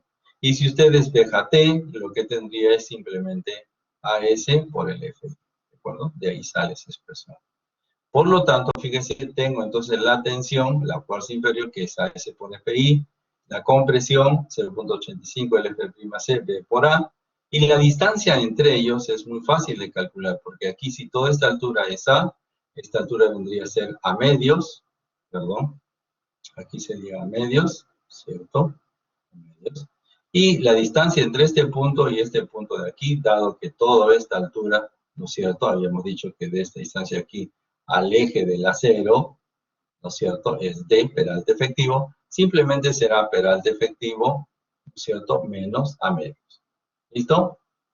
Entonces, si ya se entendió eso, lo que plantea Whitney es primero por condición de equilibrio. Fíjense, por condición de equilibrio, lo que tendríamos que C es igual a T. Eso es natural, ¿no? Sumatoria de fuerzas horizontales, no tengo más fuerzas, entonces tendríamos esta representación. Vamos a despejar el valor de esta relación, ¿cierto? Y vamos a crear un índice de refuerzo, así le llama Whitney, W. Aquí tenemos entonces el valor de A, repito, se ha despejado simplemente de aquí la expresión. Y fíjense cómo ahora la altura, ¿no es cierto? La altura, esto representa la altura de la zona comprimida, está en función del área del acero requerido, el que vamos a usar en la base, con respecto a otras características del material y de la sección, ¿de acuerdo? Y al mismo tiempo define omega, ¿no es cierto?, como ρ. ¿Qué es ρ? Cuantía requerida, ¿de acuerdo?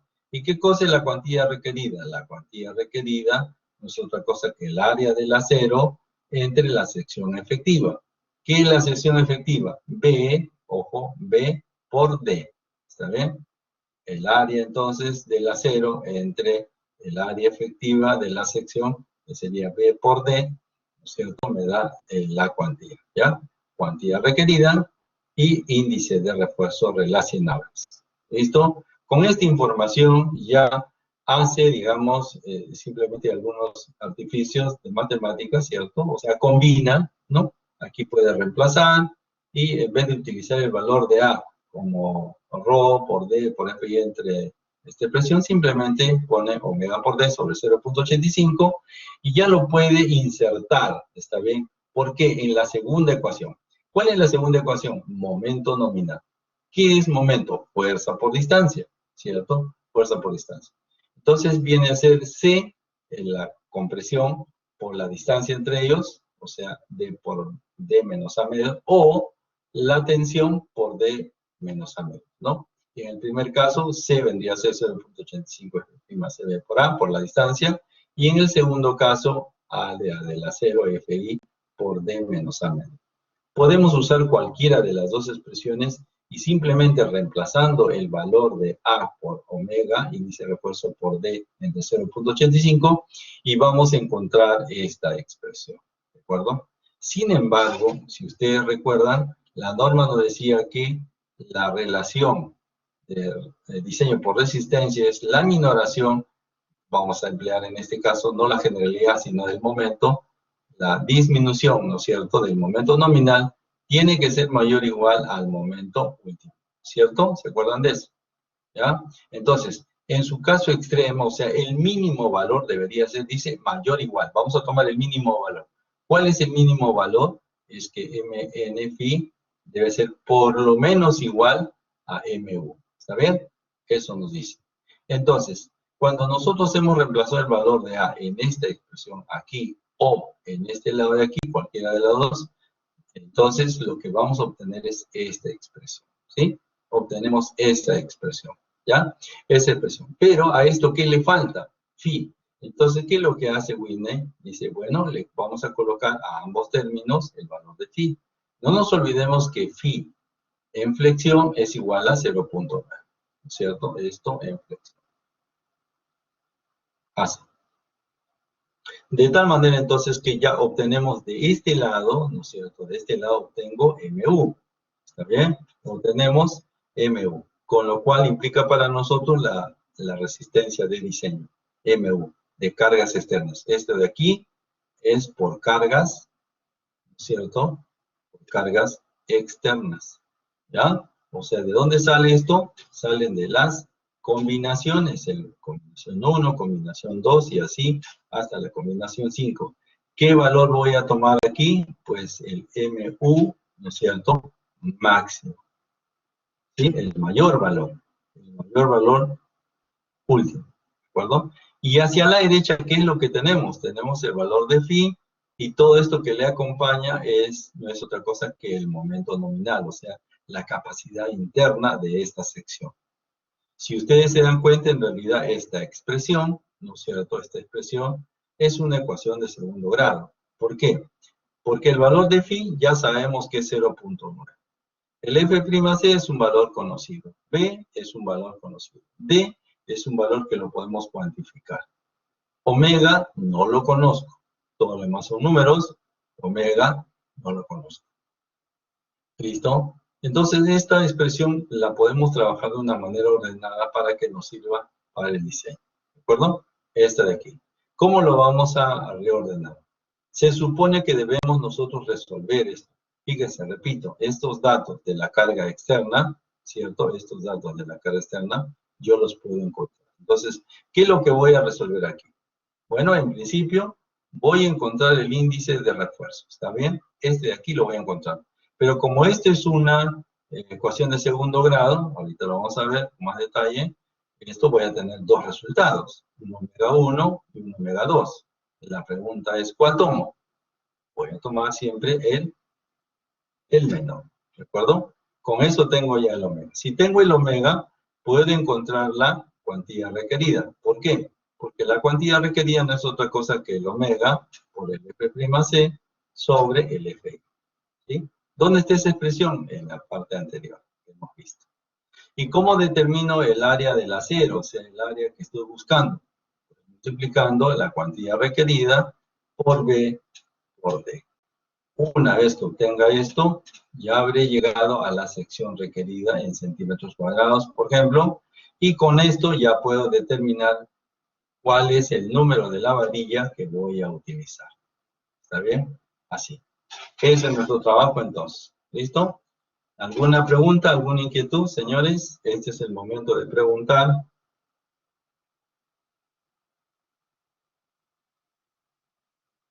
¿Alguna inquietud? Esto de aquí, o lo deducen, ¿no es cierto? O lo deducen o se lo aprenden de memoria. No hay alternativa. ¿Sí?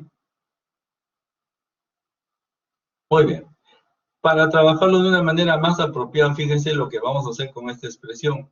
Voy a pasar estos coeficientes de aquí, todos ellos, como denominador de MU, y luego al multiplicar omega por 1, sería omega, menos 0,59 omega al cuadrado.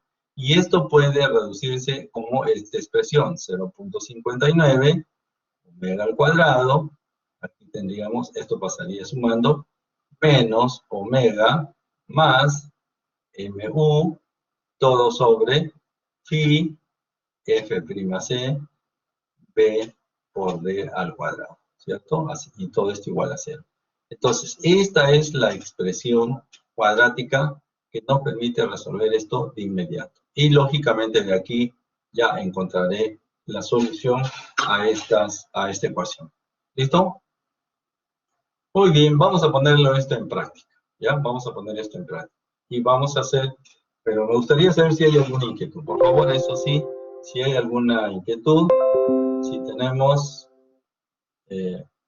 perdón, si tenemos alguna consulta, creo que aquí había una. Todo está claro, dice. Muy bien, me gustaría saber que en este momento si hay alguna consulta para pasar ya a un ejemplo. Más lento, me dice uno de ustedes, si no me equivoco. A ver si. Sí, más lento, ya. Vamos a hacer el ejercicio entonces. Bien. Bien, la mayoría de ustedes parece que estamos encarrilados, está bien, ¿de acuerdo? Bien. Vamos entonces a realizar un ejemplo, ¿de acuerdo? Vamos a realizar un ejemplo. Lo que sí les pido es que se acuerden de todas estas expresiones que hemos resumido acá, ¿ya? Estas expresiones que hemos resumido aquí. ¿Listo? Muy bien, vamos a hacer este ejemplo. ¿Ya? Este ejemplo.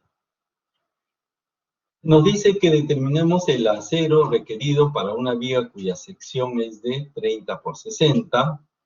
Dice, con un momento actuante, ya aquí ya está amplificado, 30 toneladas por metro, y tiene un F'C de 210 y un FI de 4200. ¿Ya? Entonces, voy a darle las primeras pautas para resolver porque lógicamente esto hay que interpretar.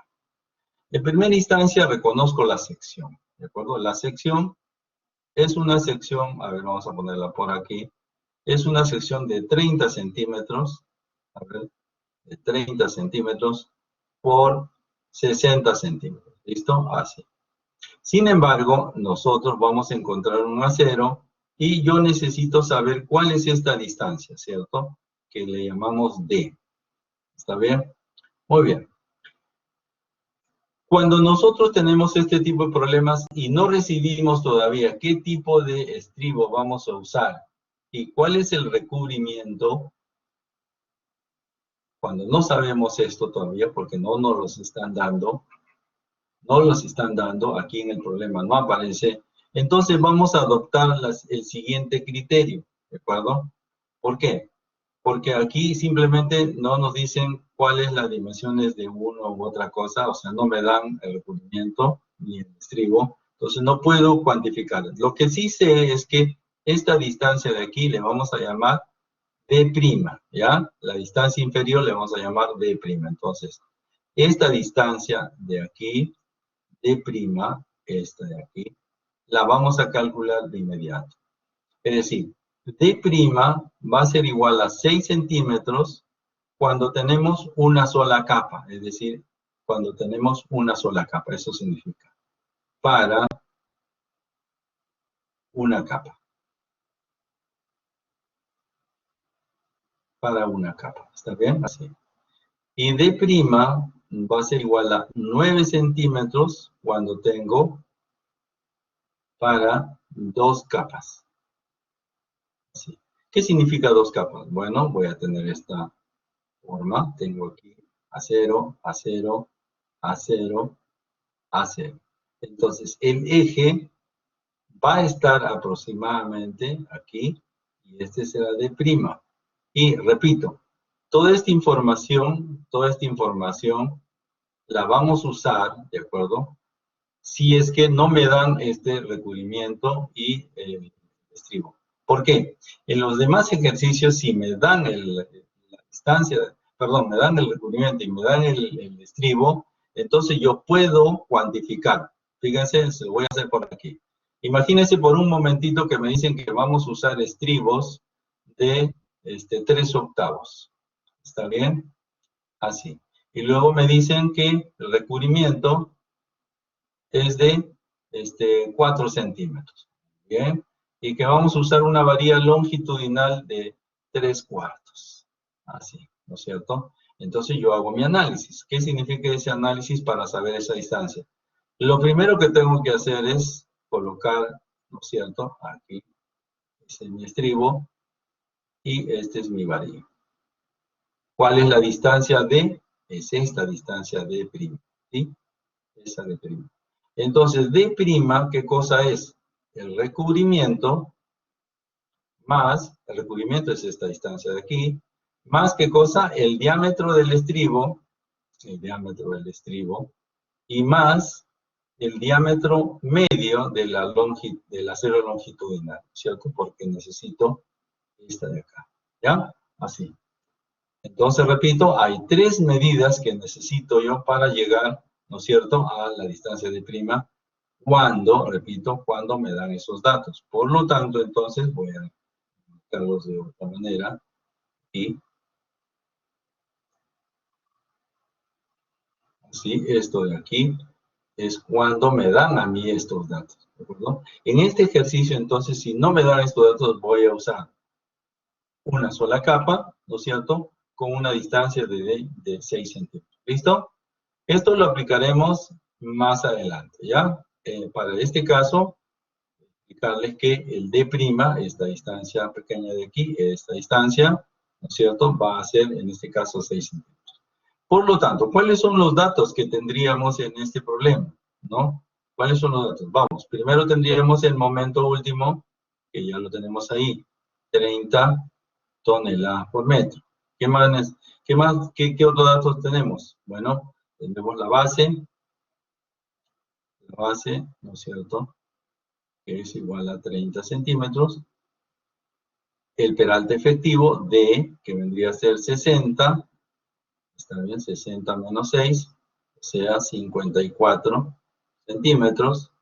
Tenemos el F'C, 210, el FI, 4200, ¿no es cierto?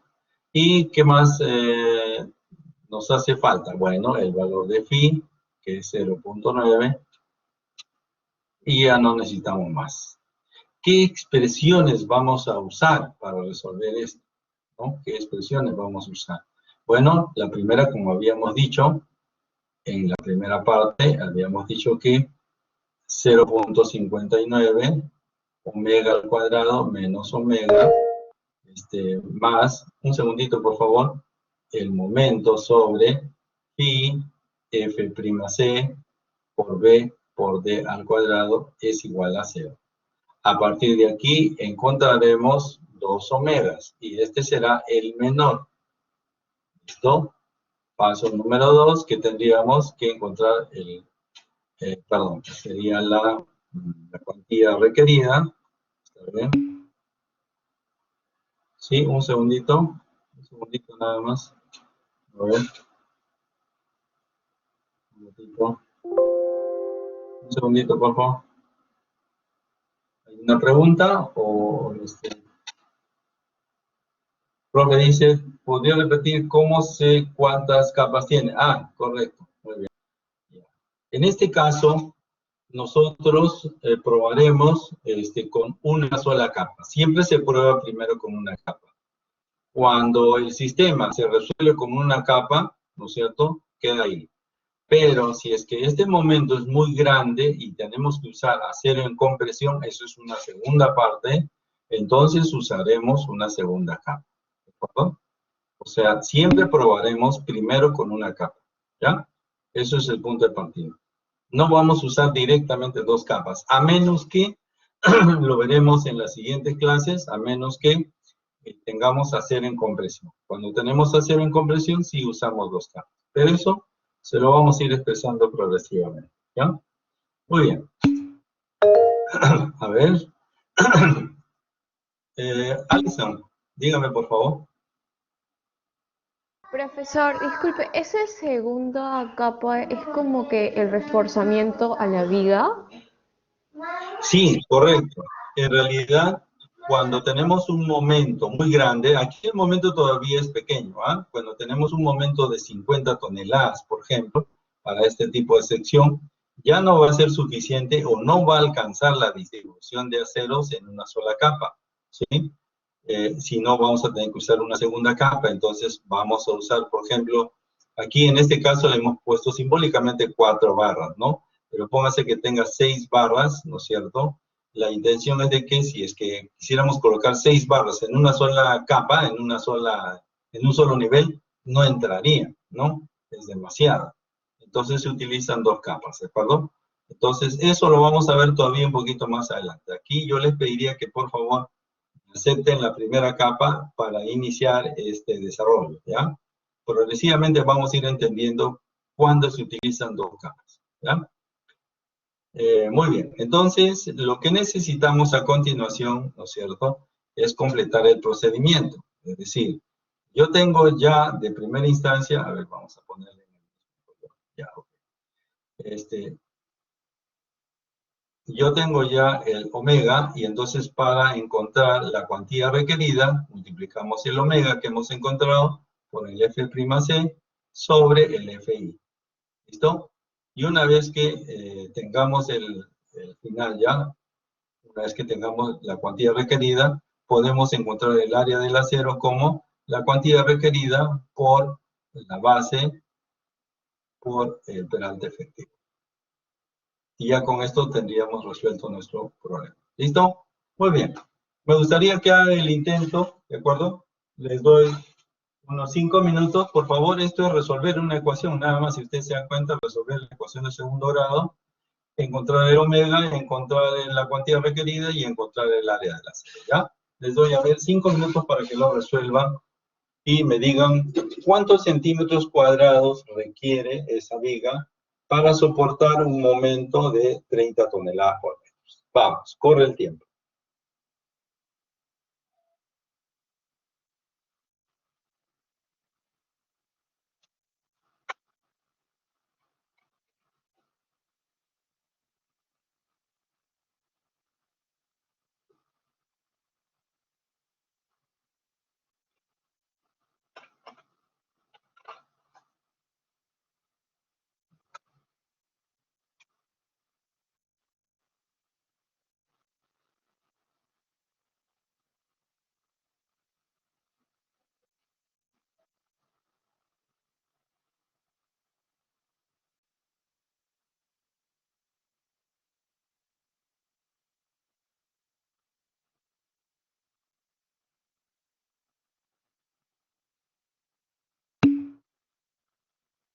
Ya está, muy bien.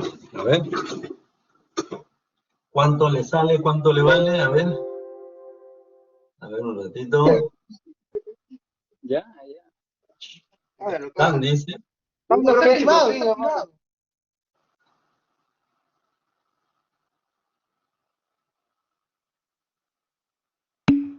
Veo que todavía. A ver, ¿alguien se anima a dar respuesta? Todavía no. Bien. Ah, respuesta todavía. A ver. Quiero que me den un número para contrastar. Siempre que encuentren un número, contrástenlo con la realidad, ¿de acuerdo? Es decir, lo primero que tienen que preguntarse es, ¿ese número será real o será aproximadamente? ¿No? Entonces, si usted lo contrasta con la realidad, se va a dar cuenta si eso le corresponde o no le corresponde, ¿ya? Recuerden que ustedes ya tienen una tablita en la cual identifican, por ejemplo, el área de 5 octavos, 2 centímetros cuadrados. El área de 3 cuartos, 2.84. El área de 1 pulgada, 5.1 centímetros cuadrados. Entonces, si ustedes encuentran el área del acero y lo dividen entre el diámetro más grande, que sería de 1 pulgada, lo dividirían entre 5.1, y si le sale, ¿no? 20 varillas, algo no está bien, ¿no es cierto? Algo no está bien porque serían demasiadas varillas, ¿ya? Y si le sale 0.5 varillas de algo, algo no está bien, es muy pequeño, ¿no es cierto? ¿Qué es lo razonable? ¿Cuántas varillas y de qué diámetro serían? Bueno, pueden ser 3 varillas de 1 pulgada, pueden ser 6 varillas de, no sé, 3 cuartos, en fin. Algo que sea, que entre, ¿no? Que en ese espacio de 30 centímetros ingresen esa cantidad de varillas. Eso es lo real, ¿no? Si no, no es razonable. A ver.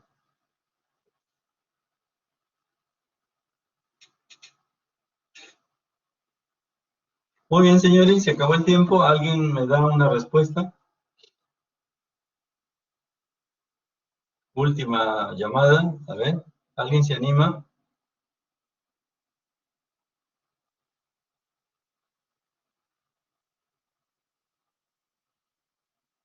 ¿Nadie se animó? Sí, así es, 0.9. Estamos en flexión, según norma, 0.9. Así es.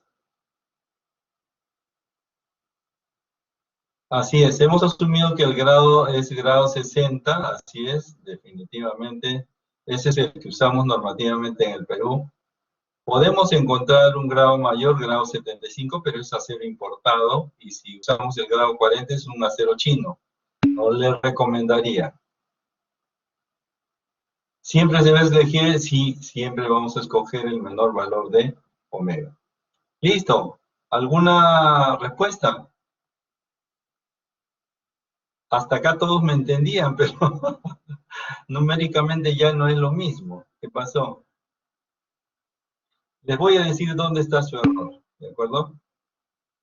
Ah, no, muy chiquito. Bien, no. Le voy a decir dónde está su error. Algo no está bien, ¿sí? Talía, dale una mirada. Les digo dónde está el error de todos, normalmente al comienzo. El error está en las unidades. ¿En las unidades de quién? Aquí, miren, ve. Voy a marcar, ¿ya? Voy a marcar para que se vea. En esta operación, yo tengo que transformar las toneladas por metro en kilogramos por centímetro. ¿Por qué? Porque el F'C está en kilogramos por centímetro cuadrado y todo está en centímetros. Por lo tanto, no puedo colocar 30 toneladas por metro.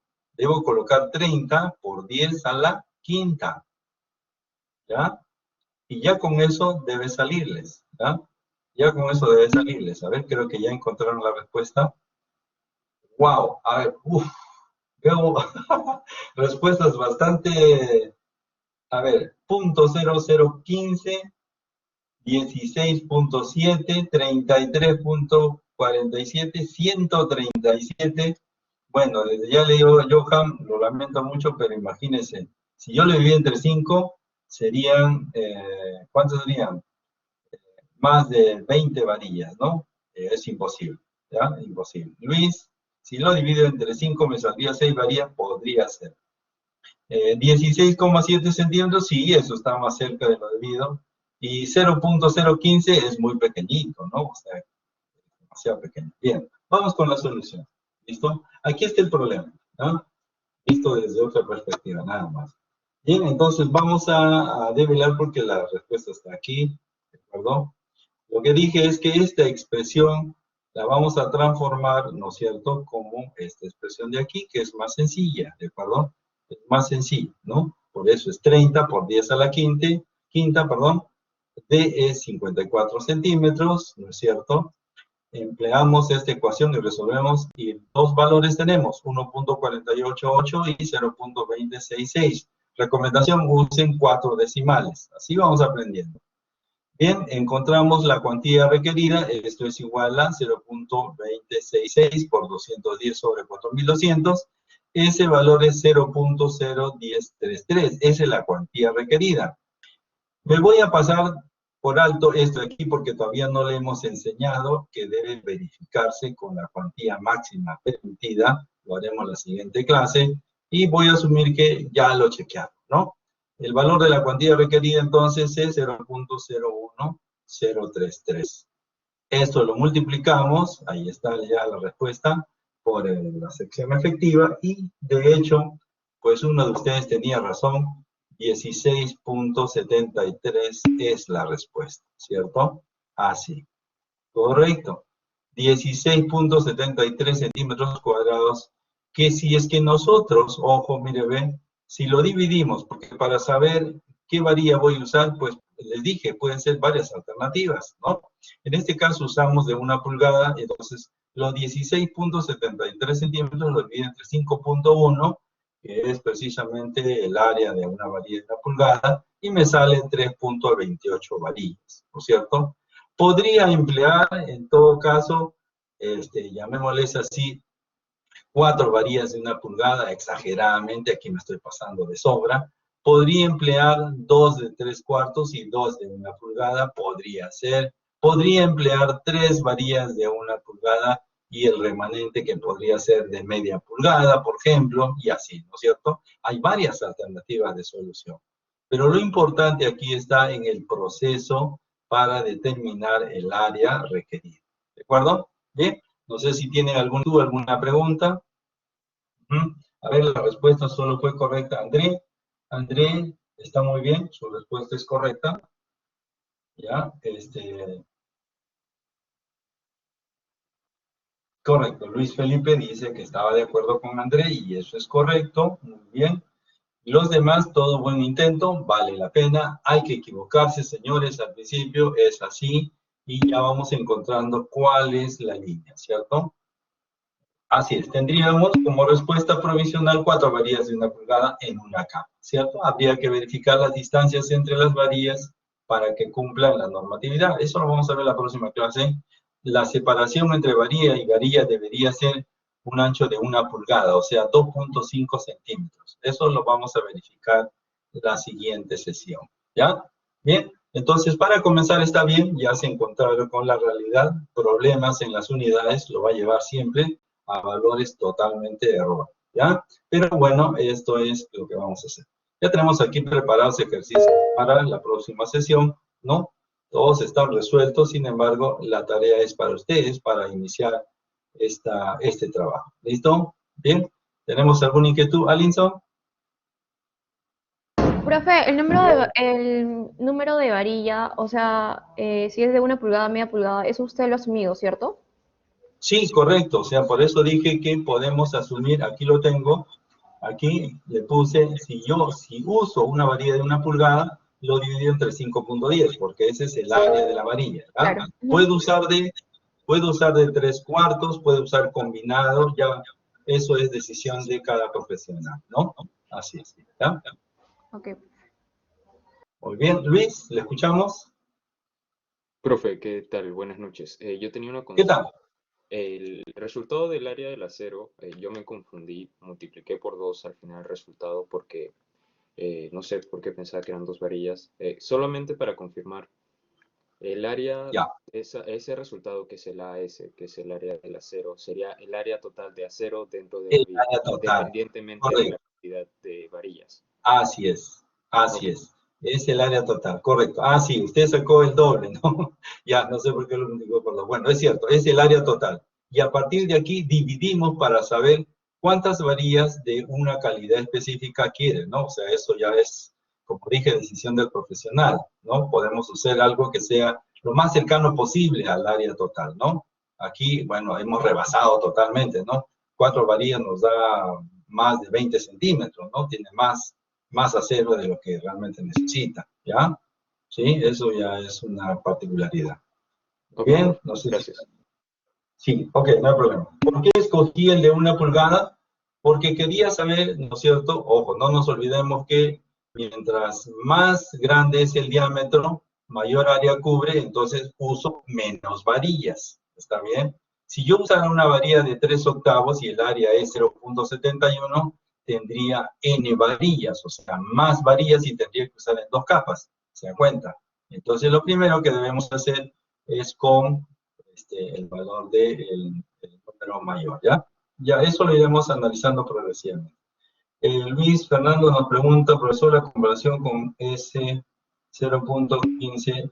Ah, ¿de dónde salía? Ya, bueno, ese valor de aquí, este valor de aquí corresponde al 75% de la cuantía balanceada.